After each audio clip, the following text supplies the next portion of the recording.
വെറുതെ കുറിക്കാൻ കുറച്ച് കപ്പലണ്ടി ആയാലോ? അത് മസാല കപ്പലണ്ടി.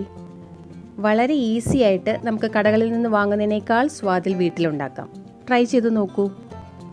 ഞാനിവിടെ 2 കപ്പ് കപ്പലണ്ടിയാണ് എടുത്തിരിക്കുന്നത്. പച്ച കപ്പലണ്ടി. ഇതുപോലൊരു കപ്പിന് 240 ml കപ്പിന് 2 കപ്പ് അളവാണ് എടുത്തിരിക്കുന്നത്. ഇതാദ്യം ഒന്ന് റോസ്റ്റ് ചെയ്തെടുക്കണം. ഒരുപാട് സമയമൊന്നും ചൂടാക്കണ്ട, ഒരു 2 മിനിറ്റ് മാത്രം. അതിനുവേണ്ടി ഒരു പാൻ നമുക്ക് അടുപ്പിൽ വെക്കാം.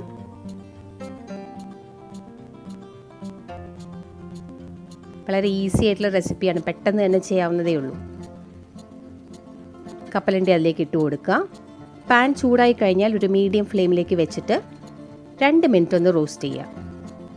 ഒരുപാട് സമയം വെക്കരുത്, കപ്പലണ്ടിയുടെ തൊലിയൊക്കെ ഇളകിപ്പോരും. ആ ഒരു സ്റ്റേജ് വരെ ഒന്നും ആവരുത്. 2 മിനിറ്റ് കഴിയുമ്പോൾ തീ ഓഫ് ചെയ്യുക. ഇനി ഈ കപ്പലണ്ടി ഒരു ബൗളിലേക്ക് മാറ്റിയിട്ട് അതിൽ കുറച്ച് ടേസ്റ്റ് മേക്കേഴ്സൊക്കെ ആഡ് ചെയ്യാം.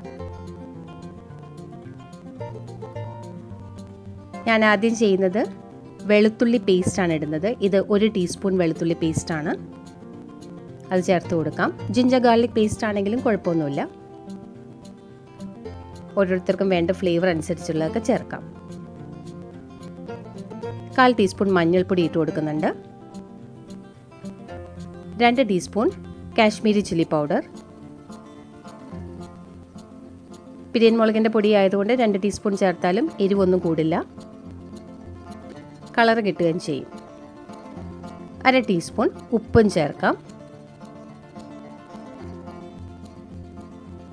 ഇനി ഞാൻ ചേർക്കുന്നത് പെരുംജീരകത്തിൻ്റെ പൊടി. ഇത് പൊടിയല്ല, ജസ്റ്റ് ഒന്ന് ക്രഷ് ചെയ്തെടുത്തതാണ്. 1 ടീസ്പൂൺ. പെരുംജീരകത്തിൻ്റെ ടേസ്റ്റ് ഇഷ്ടമുള്ളവർ ചേർക്കുക. ഇത് 2 തണ്ട് കറിവേപ്പില ചെറുതായി കട്ട് ചെയ്തത്. ഇതെല്ലാം കൂടെ നല്ലപോലെ മിക്സ് ചെയ്യുക. മിക്സ് ചെയ്ത് വരുമ്പോൾ കപ്പലണ്ടിക്ക് നല്ല നനവുണ്ടാവണം, അതാണ് പ്രധാനം. ഇനി നനവ് തോന്നുന്നില്ലെങ്കിൽ അല്പം വെള്ളം ഒന്ന് കുടഞ്ഞൊഴിച്ച് നനച്ചെടുക്കുക. ഇപ്പോൾ ആകെയുള്ള നനവെന്ന് പറയുന്നത് ആ വെളുത്തുള്ളി പേസ്റ്റിലുള്ള നനവാണ്. അത് പോരാത്തതുകൊണ്ട് അല്പം വെള്ളം കൂടി ഞാൻ ചേർക്കുന്നുണ്ട്.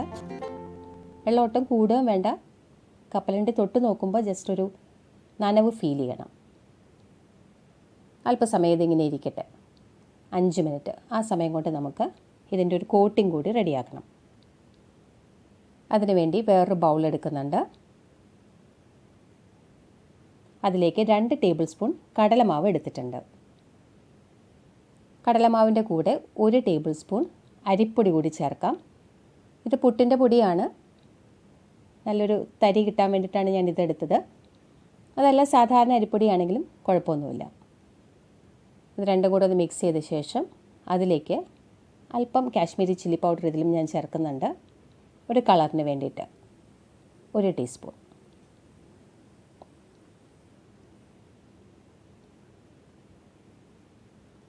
ഇനി ഈ നനഞ്ഞിരിക്കുന്ന കപ്പലണ്ടിയിലേക്ക് നമുക്ക് ഈ മിക്സ്ചർ ചേർക്കണം.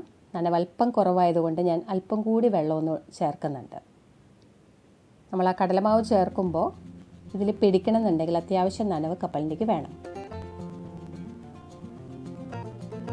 കണ്ടോ, കയ്യിൽ ഇതുപോലെ നനവ് തോന്നണം.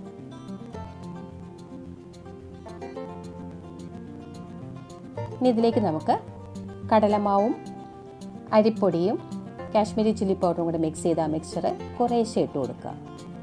ഓരോ ടേബിൾ സ്പൂൺ വെച്ച് ഇട്ട് കൊടുത്ത് മിക്സ് ചെയ്ത് നോക്കുക. പോരെങ്കിൽ അല്പം കൂടി ചേർക്കാം. ഞാനിപ്പോൾ 2 ടേബിൾ സ്പൂണാണ് ചേർത്തത്. കറക്റ്റായിരിക്കും തോന്നുന്നു. ഒരുപാട് മസാല ആയാലും പിന്നെ മസാല അടിയിൽ പോവും. ഏകദേശം കറക്റ്റായിട്ടുണ്ട്. നമുക്കിതൊന്ന് ഫ്രൈ ചെയ്തെടുക്കാം. 5 മിനിറ്റ് ഇങ്ങനെ ഇരിക്കട്ടെ. എണ്ണ തിളയ്ക്കാൻ എടുക്കുന്ന സമയം. കൂടുതൽ വെയിറ്റിംഗ് ടൈമൊന്നും ആവശ്യമില്ല. എണ്ണ ചൂടായിട്ടുണ്ട്. അതിലേക്ക് കപ്പലണ്ടി ഇട്ട് കൊടുക്കുക. ഇതുപോലൊരു സ്പൂൺ കൊണ്ട് ഇടുകയാണെങ്കിൽ കയ്യിലൊന്നും ഒട്ടിപ്പിടിക്കില്ല.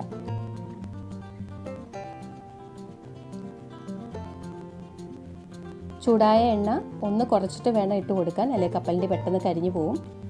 ഇത് പെട്ടെന്ന് തന്നെ ആവും. നമുക്ക് ആ പുറമേ ഉള്ള കോട്ടിംഗ് ഒന്ന് മൊരിഞ്ഞ് കിട്ടണം, അതിനുള്ള താമസമേ ഉള്ളൂ. പക്ഷെ ആദ്യത്തെ ട്രിപ്പ് വറുത്ത് കഴിഞ്ഞപ്പോൾ മസാല അല്പം കുറവായിട്ട് തോന്നുന്നുണ്ട്. അതുകൊണ്ട് ബാക്കിയിരിക്കുന്ന കപ്പലണ്ടിയിലേക്ക് ഞാൻ ബാക്കിയുള്ള കടലമാവും അരിപ്പൊടിയും ചേർത്ത മിശ്രിതം കംപ്ലീറ്റ് ആയിട്ടും ചേർക്കാൻ പോവുകയാണ്. 2 കപ്പ് കപ്പലണ്ടി ഉണ്ടല്ലോ.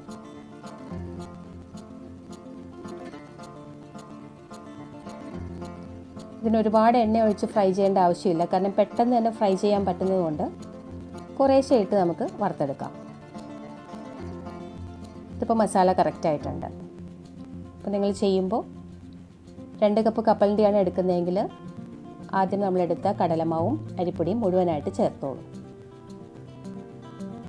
ഇനി നമ്മളിങ്ങനെ വറുത്ത് വരുമ്പോൾ കുറച്ച് മസാലയൊക്കെ നമുക്ക് എണ്ണയിലൊക്കെ നഷ്ടപ്പെടാൻ സാധ്യതയുണ്ട്. അപ്പോൾ നോക്കിയിട്ട് ആവശ്യത്തിന് ഉപ്പും അല്പം മുളക് പൊടിയും ലാസ്റ്റ് ചേർക്കാം.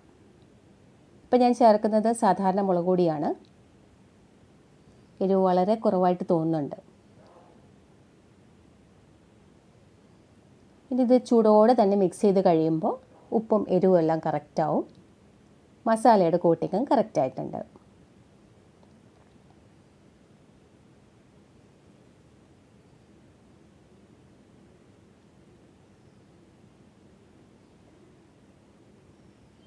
ഇങ്ങനെ ഒന്ന് ഉണ്ടാക്കി നോക്കൂ, കുട്ടികൾക്കൊക്കെ വളരെ ഇഷ്ടമാവും.